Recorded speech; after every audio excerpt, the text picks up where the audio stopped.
عورت وہ اللہ تبارک و تعالی کی عظیم نعمت ہے جو اگر بیٹی کی صورت میں ہو تو رحمت ہوتی ہے، اگر ماں کی صورت میں ہو تو جنت ہوتی ہے، بہن کی صورت میں ہو تو وہ محبت ہوتی ہے، اور اگر بیوی کی صورت میں ہو تو وہ عزت ہوتی ہے۔ اسلام یہ نقطہ نظر رکھتا ہے۔ سب سے پہلی بات یہ اپنے ذہن میں بٹھائیں، ایک پہلو عورت کا یہ ہے کہ نبی پاک علیہ السلام نے فرمایا یہ ٹیڑھی پسلی سے نکلی ہے۔ پہلا پہلو، یہ ٹیڑھی پسلی سے نکلی ہے، یہ ٹیڑھی ہے۔ تم اگر سیدھی کرنے کی کوشش کرو گے تو ٹوٹ تو جائے گی لیکن سیدھی نہیں ہوگی، ہے ہی ٹیڑھی۔ میرے ساتھ اس لیے میری مائیں بہنیں ناراض نہیں ہو سکتی کہ میں رسول پاک کی حدیث سنا رہا ہوں، اور حدیث بھی بخاری مسلم کی۔ نبی پاک علیہ السلام نے فرمایا یہ عورت ٹیڑھی پسلی سے نکلی ہے، ٹیڑھی ہے، اس ٹیڑھی کے ساتھ ہی تم نے گزارا کرنا۔ سیدھا کرنے کی تم نے کوشش کی، کرو ضرور، کوشش کرو سمجھانے کی، بجھانے کی، بہلانے کی، لیکن یہ توقع نہ رکھو کہ یہ بالکل ٹھیک ہو جائے گی، کیونکہ نبی پاک علیہ السلام نے فرمایا یہ فطرتاً ہی ایسی۔ ایک پہلو تو یہ ہے، اور دوسرا پہلو یہ ہے تیرے لیے اس نے بڑا کچھ چھوڑا، اب تو یہ اسی چکر میں نہ رہ کہ تو ٹیڑھی ہے، تو ٹیڑھی ہے، تو ٹیڑھی ہے۔ وہ تھی تو ٹیڑھی، لیکن وہ ٹیڑھی تیرے لیے سارا کچھ ہی قربان کر آئی ہے۔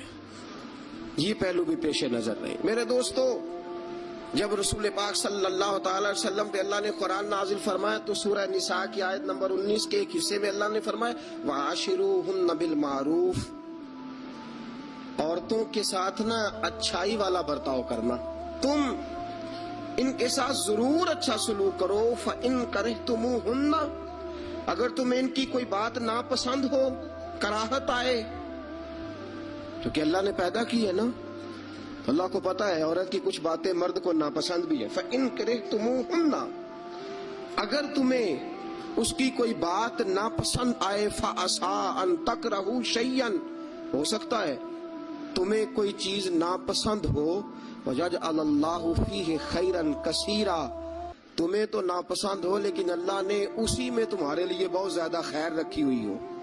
ایک دن حضرت عمر فاروق نے اپنی بیگم سے کہا، آپ نے کوئی بات کہی تو بیوی نے آگے سے ترکی بترکی جواب دیا، دو بدو بولی، فوراً کہنے لگی کہ آپ جو کہہ رہے ہیں وہ ٹھیک نہیں، جو میں کہتی ہوں وہ ٹھیک ہے۔ حضرت عمر فاروق کو بڑا غصہ آیا، پھر مسکرا پڑے۔ آپ کی بیگم کہنے لگی حضرت جی کیا ہوا؟ آپ فرمانے لگے مجھے یاد آ گیا جہالت کا زمانہ، بیوی میرے پاس اس وقت بھی ہوتی تھی لیکن جرت ہی اس کی بول جائے، جہالت کے دور میں بھی میرے پاس بیوی تھی، جرت ہی اس کی بول جائے۔ شکر ادا کرو رسول پاک کا، درود پڑھو نبی پاک کی ذات پر، انہوں نے تمہارے حقوق بتا دیے اور ہم نے خاموش رہنا شروع کر دیا ہے۔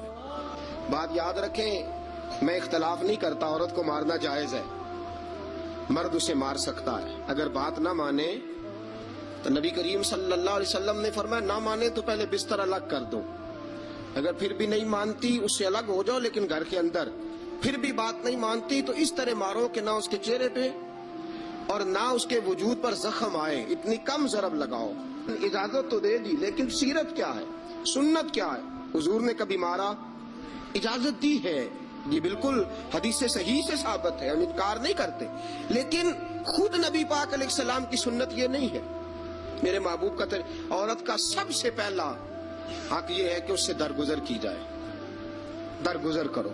تم اپنی بیویوں سے اس لیے اچھا سلوک کرو کہ تمہاری بہنوں کے ساتھ بھی اچھا کیا جائے گا۔ یہ اگر فطرتاً بیوی ٹیڑھی ہے تو بہن بھی تو ٹیڑھی ہے نا فطرتاً، اس سے بغض نہ رکھو کبھی بھی، حضور نے منع فرمایا، بخاری مسلم کی حدیث ہے۔ نبی پاک علیہ السلام نے فرمایا عورت سے بغض نہ رکھو، بہانے نہ ڈھونڈو عورت کو ستانے کے، بہانے نہ تلاش کرو، جہاں تنقید کا موقع ملا فوراً کر دی، جہاں موقع میسر آیا فوراً تنقید کر دی، اور جہاں اسے ڈانٹنے کا موقع ملا فوراً ڈانٹ دیا، یہ نہ کرو۔ رسول پاک نے فرمایا اپنی بیوی سے بغض نہ رکھو، اور اگلے جملے بڑے شاندار ہیں حدیث کے۔ حضور نے فرمایا اگر اس کے اندر خامیاں پائی جاتی ہیں تو خوبیاں بھی تو پائی جاتی ہوں گی نا، اگر کوئی خامی ہے جس کی وجہ سے تمہیں اچھی نہیں لگتی تو ذرا باقی کی اس کی زندگی اور باقی اس کا طرز حیات دیکھو نا، تمہیں خوبیاں بھی میسر آ جائیں گی۔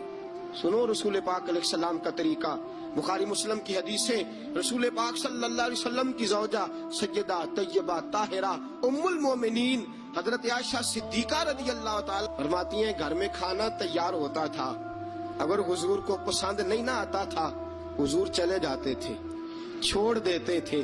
فرماتی ہے میں نے پورے 9 سال میں ایک بار بھی ایسا نہیں دیکھا کہ رسول پاک نے پکے ہوئے سالن میں سے نقص نکالا ہو، حضور نے کبھی نقص نکالا ہو، کبھی۔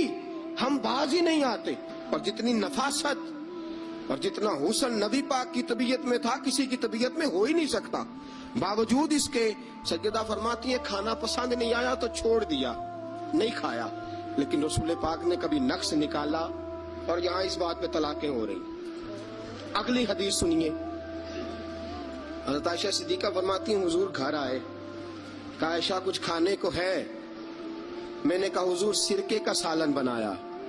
اب حضرت عائشہ صدیقہ کے لفظ سے فرماتی ہیں کہ میرا دل گواہی دیتا تھا کہ سالن ٹھیک نہیں پکا، میں نہیں چاہتی تھی حضور کی خدمت میں پیش کروں۔ فرماتی ہے میں نے حضور کے سامنے رکھا سرکہ، روٹی رکھی، کیا انداز ہے میرے محبوب کا اور کیا خوبصورت طرز گفتگو ہے۔ حضرت عائشہ فرماتی ہیں حضور نے لقمہ منہ میں ڈالا، حضور نے کیا فرمایا؟ فرمایا عائشہ کیا خوب سالن پکایا ہے، کیا لذیذ سالن پکایا ہے، کیا بات ہے آج تو کھانے کی، آج تو کیا بات ہے۔ حضرت عائشہ صدیقہ رضی اللہ تعالیٰ عنہ فرماتی ہیں میں ذرا سا اپنا چہرہ مدم کر کے، ذرا سا چہرہ مدم کر کے پیچھے ہٹی۔ فرماتی ہے میں نے رخ پھیرا تو میری آنکھوں میں آنسو آ گئے، میں رو پڑی اور میرے دل میں خیال آیا کہ عائشہ تیرے کتنے بڑے مقدر ہیں، خدا نے تجھے ایسا سرتاج اور ایسا شوہر دیا ہے، کائنات میں نہ پہلے کسی کو ایسا ملا ہے نہ قیامت تک دوبارہ ایسا مل سکے گا۔